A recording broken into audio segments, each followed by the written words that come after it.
हाँ, तो क्वेश्चन 6 में कह रहा है कि अपूर्व को कितना मिला, 3/4 किसका, जितनी वोट डाली गई उतना उनका, और कितनी वोट मिली 876। हमने क्वेश्चन में क्या लिखा सॉल्यूशन में कि मान लेते हैं टोटल वोट जो है वो x डली है, देयरफॉर अपूर्व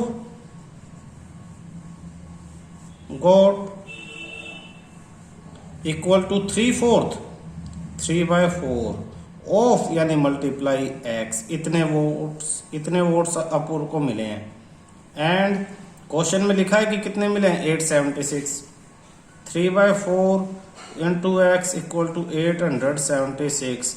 उसने पूछा टोटल वोट कितने हुए हैं, तो यानी x की वैल्यू निकालनी है, x लिख दो, 876 4 डिवाइड है तो उधर मल्टीप्लाई, 3 मल्टीप्लाई है तो डिवाइड, 3 से ये कैंसिल, 3 2 जा 6 2 7, 3 9 जा 27, 3 2 जा 6, 292 को 4 से मल्टीप्लाई, 4 2 जा 8, 4 9 जा 36, 4 2 जा 12 और 3 15, 1568 जो है वो स्टूडेंट्स वोटेड, इतने स्टूडेंट ने वोट डाले थे।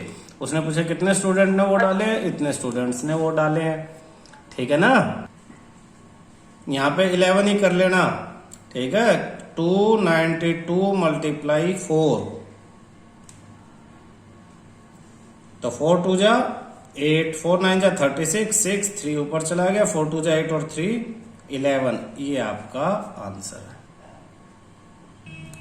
तो 10th क्वेश्चन देखो, Benny thinks of a number subtracted 18 from it। Benny कोई नंबर सोच लेती है, मान लो x सोच लेती है नंबर, subtracts 18 from it और उसमें से 18 subtract कर लेती है, कर लिया, and divide the difference by 3 और ये जो डिफरेंस है इसको 3 से डिवाइड कर देती है, कर दिया, रिजल्ट इज -4, रिजल्ट आया -4, व्हाट इज द नंबर। तो स्टेटमेंट में अगर तुम्हें लिखना है तो let the number be x according to question x - 18/3 equal to -4। ये 3 डिवाइड है, उधर जाके क्या हो जाएगा मल्टीप्लाई, तो x - 18 equal to -4 multiply 3, x - 18 equal to 4 3 जा 12 -12, x is equal to -12 -18 plus हो जाएगा +18, तो x इज इक्वल टू -12 + 18 कितना हो जाएगा 6, माइनस प्लस माइनस, 18 माइनस में 12 6, बड़े के सामने प्लस है तो यही आपका आंसर हो गया, ठीक है। नेक्स्ट आपका चैप्टर है यूनिट 3, हम इसे कहेंगे इस बुक से, कमर्शियल अर्थमेटिक है, ratio and proportion and unitary method, ये 2 चीजें आप समझोगे। चैप्टर 8 है ratio and proportion and unitary method.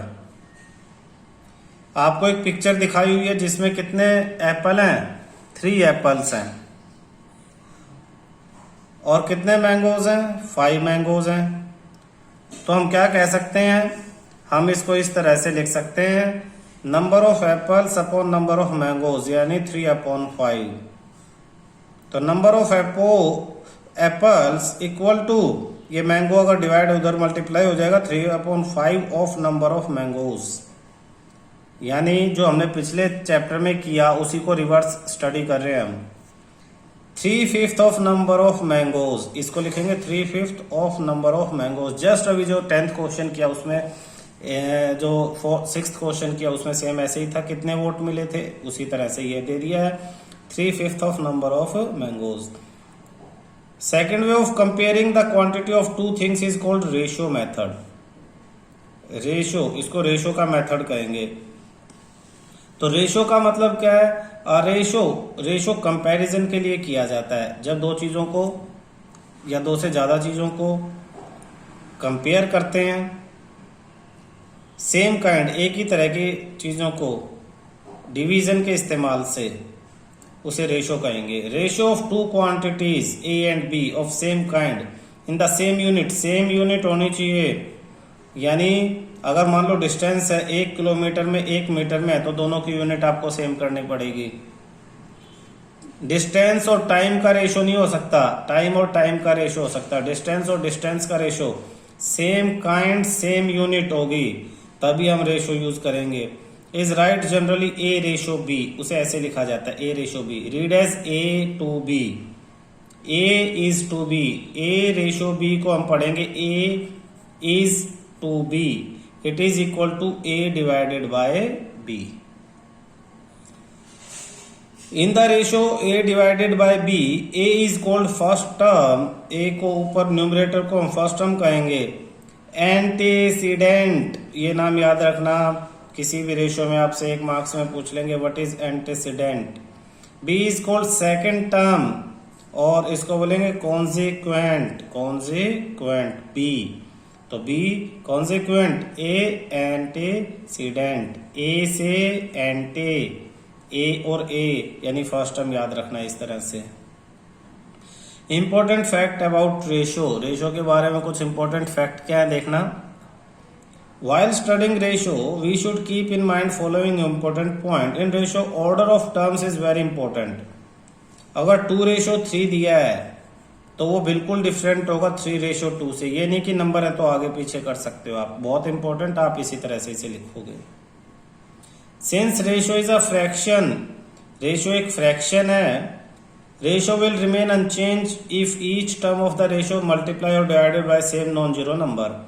जैसे 4:7 है तो 4/7 हो गया, दोनों को 3 से मल्टीप्लाई कर दिया, 12/21, तो दोनों ही रेशो सेम है।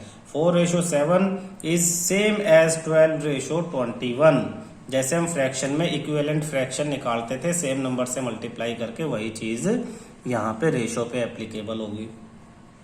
12:20 है, दोनों को 4 से डिवाइड कर दिया, 3:5 है, तो इसका मतलब क्या है 12:20 इज सेम एज 3:5। इसे आप 3:5 पढ़ सकते हो जनरली, अदरवाइज बुक के अकॉर्डिंग क्या बताया था 3:5, 3:5, इस साइन के लिए is/5 कह सकते हैं। 12:20, 12:21, 4:7, 3:2। तो रेशो अगर सेम नंबर से मल्टीप्लाई करेंगे तो भी इक्वल रेशो है, सेम नंबर से डिवाइड करेंगे तो भी इक्वल रेशो रहेगा। Ratio exist between quantities of the same kind. एक ही तरह की क्वांटिटी में रेशो एग्जिस्ट करता है। जैसे there exist no ratio between height and weight of a child. Height और वेट में जो रेशो है वो एग्जिस्ट नहीं करेगा क्योंकि दोनों डिफरेंट काइंड है। We can not write ratio between age and marks of student. No, age और मार्क्स 2 डिफरेंट टाइप्स हैं, 2 डिफरेंट काइंड है, देयरफॉर इनका रेशो हम नहीं लिख सकते। To find ratio between quantities of same kind, quantity should be express in same unit. Quantity को same unit में एक्सप्रेस करना पड़ेगा, जैसे हमने पीछे पढ़ा था सेम काइंड सेम यूनिट। जैसे कि ratio between 165 centimetre and 1 metre 87 centimetre. यहाँ ये सेंटीमीटर और यहाँ मीटर और सेंटीमीटर दोनों हैं, तो आपको क्या करना है, आपको इस मीटर और सेंटीमीटर को जो कंबाइंड है इसको पूरे को सेंटीमीटर में चेंज करना है, तो ये हो जाएगा 187 सेंटीमीटर। अब ये दोनों की यूनिट सेम होगी, यहाँ भी सेंटीमीटर यहाँ भी सेंटीमीटर, तो अब हम इसे डिवाइड करके 165 इज टू डिवाइडेड बाय 187 करेंगे और सिंप्लीफाई कर देंगे। किससे डिवाइड कर लेंगे, अब आप इसको 15 1 जा 15, 1 5 11 से दोनों को डिवाइड कर लेंगे, तो 11 से डिवाइड करने से कॉमन नंबर से 15:17 आपका आंसर आ जाएगा। कब आया ये, जब आपने दोनों की यूनिट सेम की तब।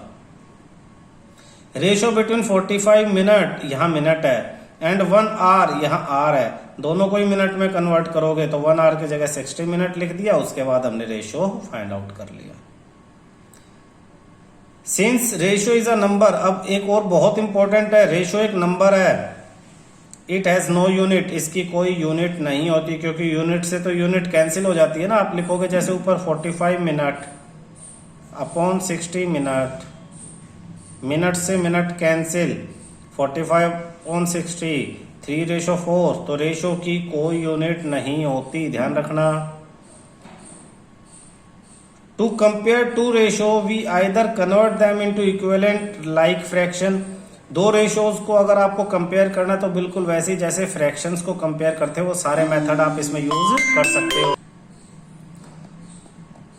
फ्रैक्शन आप उन्हें लाइक फ्रैक्शंस में यानी सेम डिनोमिनेटर कंपेयर कर सकते हो, एलसीएम वगैरह फाइंड आउट करके, डेसिमल फॉर्म में कन्वर्ट करके कंपेयर कर सकते हो। देखो यहाँ 2-3 मेथड दिए हुए हैं, उनको हम डिस्कस कर लेते हैं। सारे फ्रैक्शन वाले ही मेथड हैं।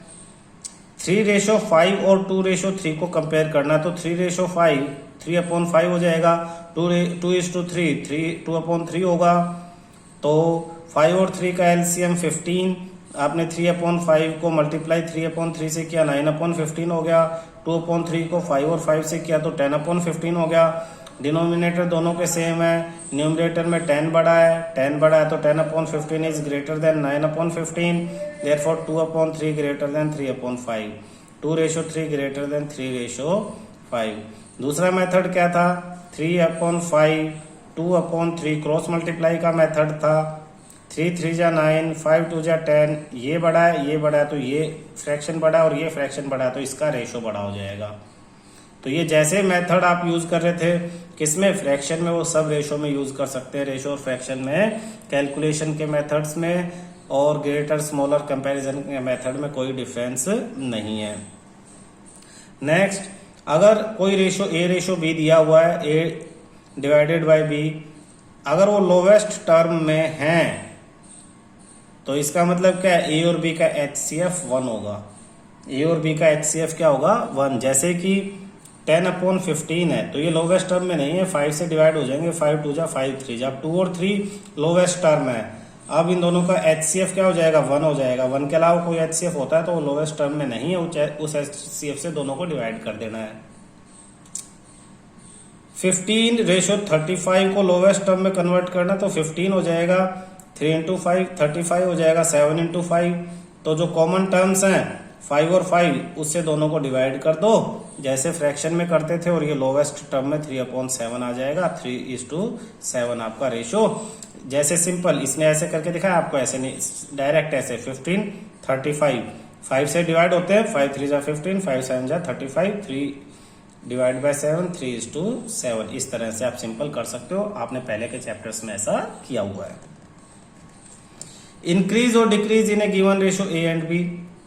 A quantity increase or decrease in the ratio AB, then new quantity B/A of the original quantity. The fraction by which the original quantity is multiplied to get the new increased quantity is called the multiplying ratio or factor. अगर हम किसी ratio को increase करते हैं तो उसे multiplying ratio या factor कहेंगे। जैसे new increased quantity upon original quantity, इसे मल्टीप्लाइंग फैक्टर कहेंगे। एग्जाम्पल से समझने की कोशिश करना। To increase 55 kilogram in the ratio 2:3, 2:3 ये एक रेशो है और इसमें 54 किलोग्राम हमें इंक्रीज करना है। न्यू वेट आफ्टर इंक्रीज होने के बाद नया वेट कितना हो जाएगा, देखना। To increase in the ratio, ये 54 किलोग्राम है, इसको इस रेशो में इंक्रीज करना है 2:3 में। तो new weight after increasing 3/2 of 54, यानी 3/2 मल्टीप्लाई 54 81 किलोग्राम हो जाएगा। ये कैसे होगा वो मैं तुम्हें समझा देता हूं। आपका ओरिजिनल वेट कितना था, पहले 54 था, उसे इंक्रीज कितना करना है